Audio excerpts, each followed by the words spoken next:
گندم کی کٹائی کا موسم شروع ہونے والا تھا۔ ٹونی چڑیا اور اس کی بہت سی ساتھی پکشیوں نے گندم کے کھیت میں انڈے دیے تھے۔ ٹونی، ہمیں بہت ڈر لگ رہا ہے، یہ انسان تو کبھی بھی فصل کی کاشت شروع کر دیں گے، پھر ہمارا اور ہمارے انڈوں کا کیا بنے گا؟ ہاں مینا، مجھے بھی بس اسی بات کی فکر ہے، ہمارے انڈے ہی تو ہمارے جینے کا سہارا ہے۔ اگر یہ انسان لوگ ہمارے پیڑ نہ کاٹیں تو ہم پیڑوں پر ہی اپنا گھونسلہ بنائیں، لیکن ان کو تو صرف اپنی ہی فکر ہے۔ سومی، تمہارے انڈے تو پچھلی دفعہ بھی کھیتوں میں جل گئے تھے۔ مجھے اچھے سے یاد ہے، لیکن اس بار میں ایسا کچھ نہیں ہونے دوں گی۔ اس زمین پر ہمارا بھی اتنا ہی حق ہے جتنا ان لوگوں کا ہے۔ تم سب فکر مت کرو، بس اوپر والے پر بھروسہ رکھو، وہ بہتر کرے گا۔ اسی طرح کچھ دن بیت جاتے ہیں اور پھر ایک دن فصلوں کی کٹائی شروع ہو جاتی ہے۔ انسان اپنے ساتھ بہت بڑی مشینیں بھی لائے تھے، وہ بہت تیزی سے فصلیں کاٹ رہے تھے۔ ٹونی کے کھیت کی بھی باری آ چکی تھی۔ مینا، سومی اور لوسی، تم تینوں میرے ساتھ چلو، ہم کسان کو سمجھانے کی کوشش کرتی ہیں، شاید وہ ہماری بات سن لے۔ میں نہیں جاؤں گی، چاہے کچھ بھی ہو جائے، میں یہیں پر بیٹھی مر جاؤں گی، مگر اپنے انڈے چھوڑ کر کہیں نہیں جاؤں گی۔ مینا، سمجھنے کی کوشش کرو، ہمارے کھیت کی فصل وہ کاٹ چکے ہیں، بس اب وہ باقیات کو جلانے کی تیاری کر رہے ہیں۔ کچھ ہی دیر میں وہ کھیتوں میں آگ لگا دیں گے، ہمیں کسی نہ کسی طرح ان کو روکنا ہوگا۔ میں اپنے انڈوں کو چھوڑ کر نہیں جاؤں گی، مجھے ہی کچھ کرنا ہوگا۔ پھر ٹونی خود ہی ہمت جٹا کر جاتی ہے۔ رامو کسان اور اس کی چھوٹی لڑکی مانو کھیت میں آئی ہوئی تھی، وہ ان کے آگے جا کر رونا شروع کر دیتی ہیں۔ کیا بات ہے ننھی چڑیا، تم کچھ پریشان لگ رہی ہو؟ پھر ٹونی اس کو اپنے انڈوں کی طرف اشارہ کرتی ہے۔ مانو بیٹا، کہاں لگ گئی ہو؟ جلدی کرو، ہمیں کھیت میں آگ لگا کر گھر بھی تو جانا ہے، تمہاری ماں انتظار کر رہی ہوگی۔ بابا، یہ چڑیا کچھ پریشان لگ رہی ہے، ہمیں اس کی بات سننی چاہیے، یہ شاید کچھ دکھانا چاہ رہی ہے۔ ارے بیٹا، چھوڑو بھی، پلیز ایک بار بابا۔ پھر وہ دونوں ٹونی کے پیچھے چلتے ہیں۔ ٹونی ان کو اپنے انڈے اور دوسرے پکشی بھی دکھاتی ہے۔ ہمیں بس کچھ دنوں کی مہلت دے دو، جیسے ہی ہمارے انڈے پھوٹ جائیں گے ہم چلے جائیں گے۔ بابا، شاید یہ کہنا چاہ رہی ہے اس کھیت میں اس کے انڈے ہیں اور ہم ابھی آگ نہ جلائیں، جب ان کے انڈے پھوٹ جائیں تو پھر ہم کھیت جلا لیں۔ بابا، اگر ہم ایسا کر لیں تو ہمیں تو اس سے کوئی فرق نہیں پڑے گا، مگر ان معصوم پکشیوں کے انڈے بچ جائیں گے۔ اچھا ٹھیک ہے بیٹی، لیکن ان پکشیوں کو بھی تو خیال رکھنا چاہیے، اور فصل کی کٹائی کے بعد آگ بھی لگاتے ہیں، لیکن پھر بھی یہ پکشی یہیں پر انڈے دیتے ہیں۔ مجھے لگتا ہے اس میں بھی ہمارا ہی قصور ہے، اگر ہم لوگ جنگل سے پیڑ نہ کاٹیں تو اس سے ان پکشیوں کو دانے اور رہنے کے لیے یہاں نہیں آنا پڑے۔ بابا، میں سوچ رہی ہوں کیوں نہ ہم سب اپنے گھروں میں پیڑ لگائیں اور باہر بھی جہاں کہیں بھی کوئی خالی جگہ ہو، اس سے ہمیں بھی گرمی سے بچنے کے لیے چھاؤں اور آکسیجن بھی ملتی رہے گی، اور ان معصوم پکشیوں کو گھونسلہ بنانے میں بھی دقت نہیں ہوگی۔ پھر مانو اپنے گھر جا کر صحن میں ایک پیڑ لگاتی ہے، وہ اپنے سبھی دوستوں کو بھی پیڑ لگانے کا کہتی ہے۔ اسی طرح اس کی دیکھا دیکھی سبھی پیڑ لگاتے ہیں۔ کچھ ہی دنوں میں ٹونی اور باقی پکشیوں کے انڈے بھی پھوٹ جاتے ہیں اور وہ سب کھیت سے چلی جاتی ہیں۔ تو پیارے دوستوں، اس کہانی سے ہمیں یہ سیکھ ملتی ہے کہ ہمیں اپنے آس پاس کہیں بھی کوئی جگہ نظر آئے تو ہمیں وہاں پر پیڑ لگا دینے چاہیے۔ یہ پیڑ نہ صرف ہمیں آکسیجن مہیا کریں گے، بلکہ پکشیوں کو اناج اور رہنے کے لیے جگہ بھی مل جائے گی۔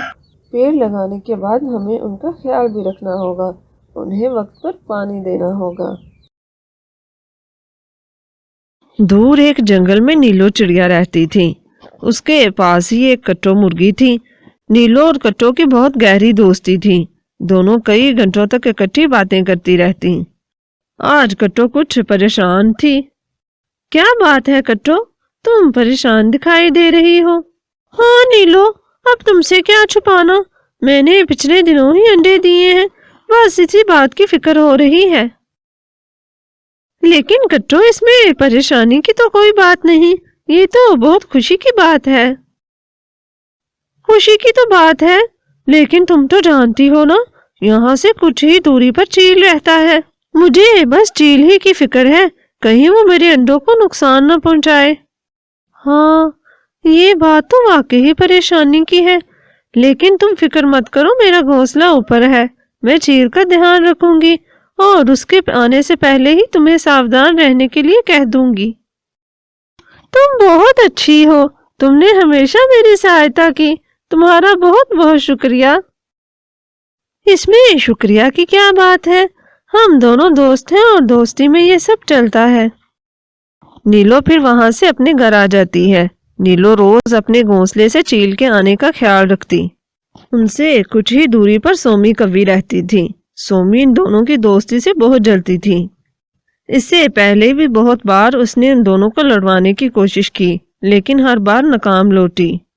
इन दोनों की दोस्ती तो वैसे टूटने से रही, कुछ और ही सोचना होगा। आज जाती हूँ, कुछ खबर तो मालूम करूं कि क्या चल रहा है आजकल इनकी तरफ। फिर सोमी उनकी तरफ चलती है।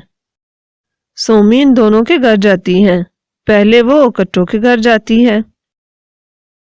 इस नीलो के पास जाना तो बेकार है, ये तो कुछ भी नहीं बताने वाली। कट्टो की तरफ जाती हूँ, बोली बाली है। सोमी बहन तुम? कट्टो के अंडे देखकर सोमी हैरान रह जाती है। हाँ, मैं हूँ। बड़ी गुन्नी हो तुमने अपने अंडों का बताया ही नहीं। मैं दुश्मन थोड़ी ना हूँ तुम्हारी। नहीं सोमी बहन, ऐसी बात नहीं, बस यूं ही किसी को नहीं बताया। जानती हूँ मैं, ये भी तुम्हारी उस दोस्त नीलो ने कहा होगा। खैर, मुझे क्या इनसे लेना देना, मैं जा रही हूँ अब। सोमी वहां से घर आकर सोचती है, तो ये बात थी, इसलिए कट्टो और नीलो काफी दिनों से नजर नहीं आ रही थी। लगता है चील को नहीं पता। जाकर बता आती हूँ कट्टो के अंडों का। लड़वा तो इनको मैं सकती नहीं, चलो नुकसान तो पहुंचा सकती हूँ ना। नीलो ने कट्टो से कहा था कि जब तक अंडे फूट नहीं जाते वो अपने अंडों का किसी को ना बताए, इसीलिए अभी तक चील को भी नहीं पता था। सोमी वहां से चील की तरफ जाती है। चील सो रहा था। चील भाई उठो।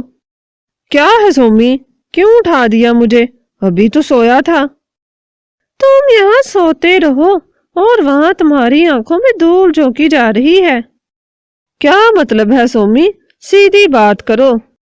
मतलब ये कि कट्टो ने इतने ज्यादा अंडे दिए हैं और नीलो उनकी देखभाल कर रही है और तुम यहाँ सोए रहो। क्या क्या इतना कुछ हो गया मेरी नाक के नीचे और मुझे पता भी नहीं चला। यही तो कह रही हूँ मैं, बड़ी गुन्नी है दोनों। मुझे तो जैसे ही पता चला फौरन तुम्हें बताने आ गई। बहुत फिक्र है मुझे तुम्हारी।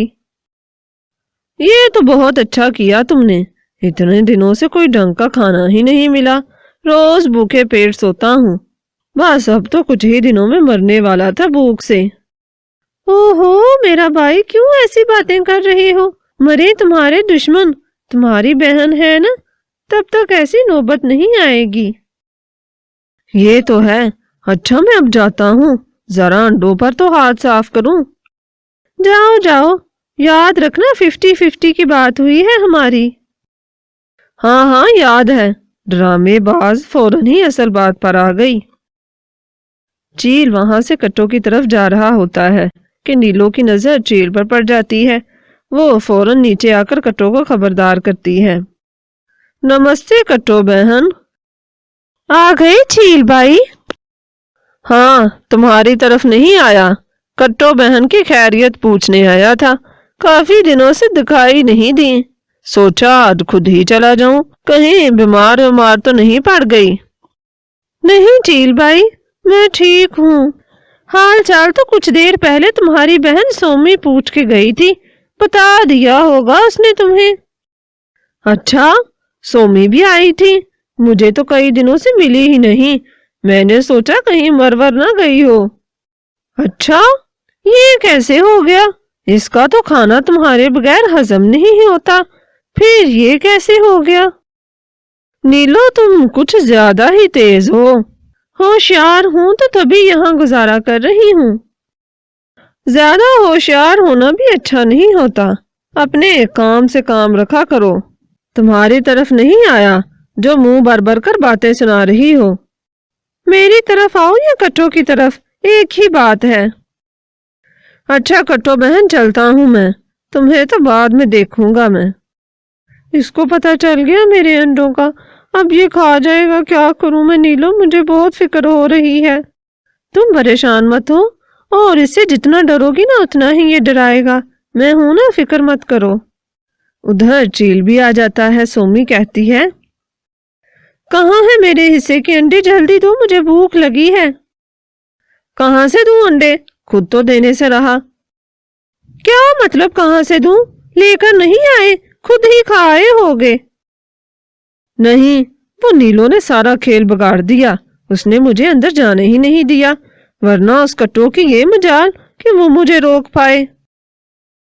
तो अब फिर क्या होगा? होगा कुछ नहीं, अंडे फूटने तक तो ये नीलो उनकी देखभाल करेगी, मगर फूटने के बाद क्या करेगी? फिर मैं हूँगा और दिन रात बारबेक्यू पार्टी चलेगी। अच्छा, इसका मतलब है फिर से इंतजार करना पड़ेगा। चलो कोई नहीं, अब मैं चलती हूँ। और वैसे भी अंडों से क्या बनना था, अब तो चूजे ही भून कर खाऊंगा। इसी तरह समय बीतता गया। नीलो बहुत अच्छे से अंडों की हिफाजत कर रही थी। और फिर कुछ दिन बाद अंडे फूट गए और उनमें से नन्हे मुन्ने चूजे निकले। कट्टो और नीलो दोनों बहुत खुश थीं। नीलो, मुझे अब पहले से भी ज्यादा फिक्र हो रही है। पहले तो अंडे थे, एक घर में ही थे, लेकिन अब ये चूजे हैं। मैं जब बाहर जाया करूंगी तो मुझे इनकी हिफाजत पहले से भी ज्यादा करना होगी। कट्टो, कब तक तुम उस चील से डरती रहोगी? मेरी दोस्त, हिम्मत करो और इस चील का मुकाबला करो। अब तुम अकेली नहीं हो, कब तक मैं तुम्हारे साथ रहूंगी, तुम्हें खुद ही इनकी हिफाजत करना होगी। अच्छा ठीक है, लेकिन तुम सुबह तो मेरे साथ चलना ना, मैं इनको लेकर बाहर जा रही हूँ तालाब की तरफ, प्लीज प्लीज एक दिन। अच्छा ठीक है, लेकिन तुम्हें खुद से भी ध्यान रखना होगा। उधर चील को भी पता चल जाता है, वो भी चूजों की ताक में बैठ जाता है। अगली सुबह चील भी घर से निकल पड़ता है। उधर कट्टो भी चूजों को लेकर तालाब की तरफ जाती है। नीलो भी उसके साथ ही थी। चील को इस बात का इल्म नहीं था। वो कट्टो के सामने आ खड़ा होता है। नीलो जानबूझकर वहीं छुप जाती है। नमस्ते चील, तुम यहाँ क्या कर रहे हो? वाह वाह कट्टो, कितने मोटे ताजे चूजे हैं तुम्हारे। चील, मुझे जाने दो, छोड़ दो मेरे चूजों को। ऐसे ही छोड़ दूं? इतने अरसे से इंतजार कर रहा था, आज तो नहीं छोड़ूंगा, आज तो इनका बारबेक्यू बनाऊंगा। कट्टो नीलो को ना पाकर काफी दुखी और परेशान थी। फिर वो खुद से हिम्मत जुटाती है। जैसे ही चील हमला करने लगता है तो वो उसके सामने आ खड़ी होती है और पूरी हिम्मत से उसका मुकाबला करती है। चील एकदम से हैरान रह जाता है। सोमी भी ये देख रही थी। दफा हो जाओ चील, और आइंदा से मेरा रास्ता मत रोकना। याद रखना, मैं पहले वाली डरपोक कट्टो नहीं हूँ। अब एक माँ से तुम्हारा मुकाबला होगा। वाह वाह कट्टो बहन, तुमने तो बड़ी हिम्मत जुटाई, बहुत मुश्किल से आज तुमने अपने चूजों की जान बचाई। वैसे मुझे उम्मीद नहीं थी, वो नीलो तुम्हारी बड़ी दोस्त बनती है ना, वैसे तुम्हें संकट में यूं ही छोड़ दिया। नीलो भी वहीं आ जाती है। नीलो, तुम यहीं पर थी और तुम मेरी मदद के लिए नहीं आई, और अब क्यों आई हो? चली जाओ यहाँ से। मेरी दोस्त, पहले मेरी बात तो सुन लो। अगर मैं तब आ जाती तो तुम इतनी हिम्मत का मुजाहरा न करती और हमेशा मेरे सहारे ही रहती। लेकिन मेरी दोस्त, चाहती हूँ तुम खुद से अपने दुश्मनों का मुकाबला करो, और आज तुमने देख भी लिया, तुमने ऐसा कर दिखाया। हाँ, ये तो मैंने सोचा भी नहीं कि मैं इतनी हिम्मत कर पाऊंगी। तुम ठीक कह रही हो। اور اب چیل بھی کبھی تمہارا پیچھا نہیں کرے گا۔ اب چلے تالاب کی طرف، اور سومی تم بھی چلتی بنو، یہاں تمہاری دال نہیں گلنے والی۔ سومی وہاں سے مایوس ہو کر چلی جاتی ہے اور وہ سب بھی ہنسی خوشی تالاب کی طرف چلتے ہیں۔